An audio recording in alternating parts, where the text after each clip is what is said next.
Why is there an impulse to war? Why is there an impulse to war in man, and how does unenlightened man eliminate that impulse?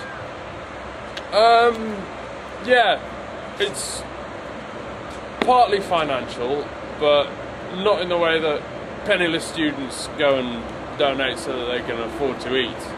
That kind of way. It's more to do with the biological, financial nexus that an actual partner will need you to be incredibly successful in this capitalist society before they will let you mate with them.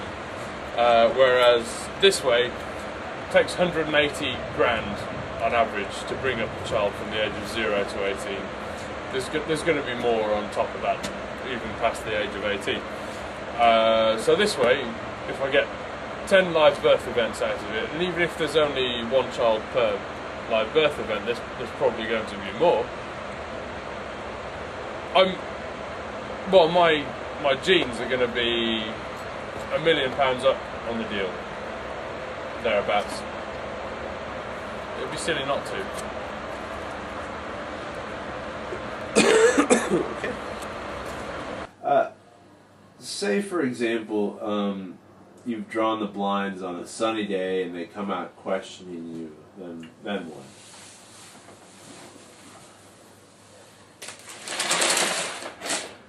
Well,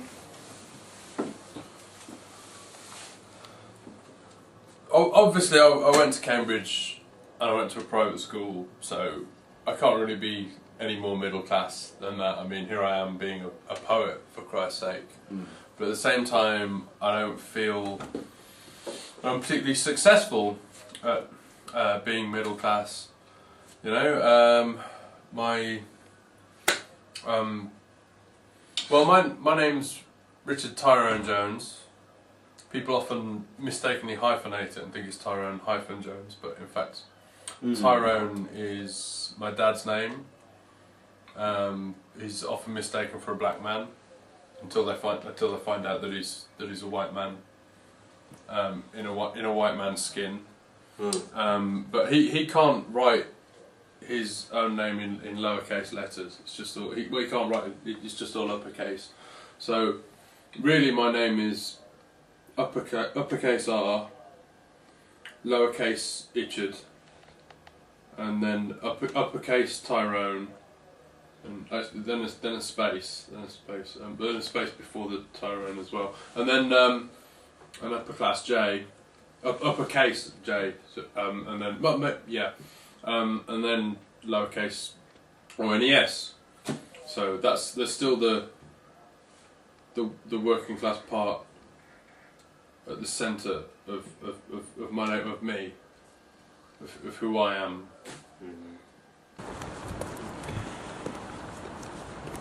You ever reckon on not reading the newspaper anymore because it has no bearing on your life?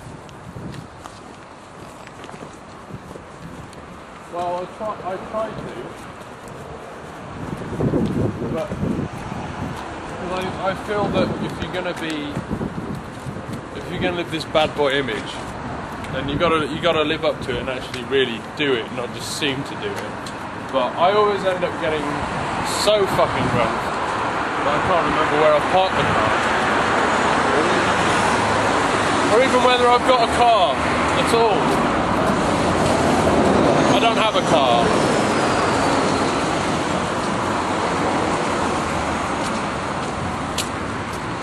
Passport Church.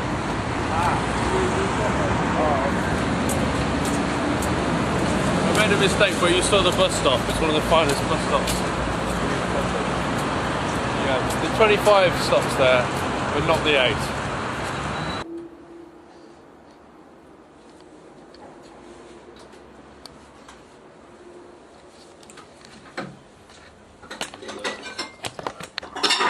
Do you take sugar now? No, thank you. Yeah.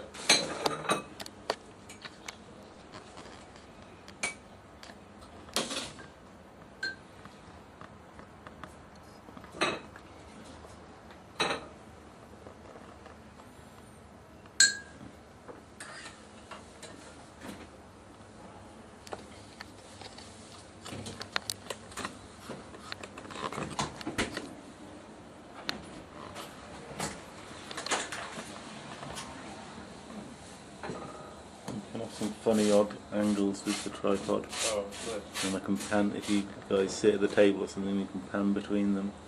Okay. Long-lived people talk about not worrying. Do you think they're right, or do you think they're missing a piece of the tapestry of existence? Well, I get asked this a lot. First of all, people that queue for automated teller machines across the pavement rather than, you know, along the front of a shop or bank, even when the banks are shut, you know. Then probably the people who work for the banks who can't be bothered to put up a sign next to the ATM saying please queue this way. It's just really inconsiderate when you're on the high street and that happens. So no sugar, both of you, right, okay. Then people that like Family Guy, definitely. Anybody that likes Family Guy. People who can't adapt to the changes in general, the disabled anyway, well certainly the congenitally disabled.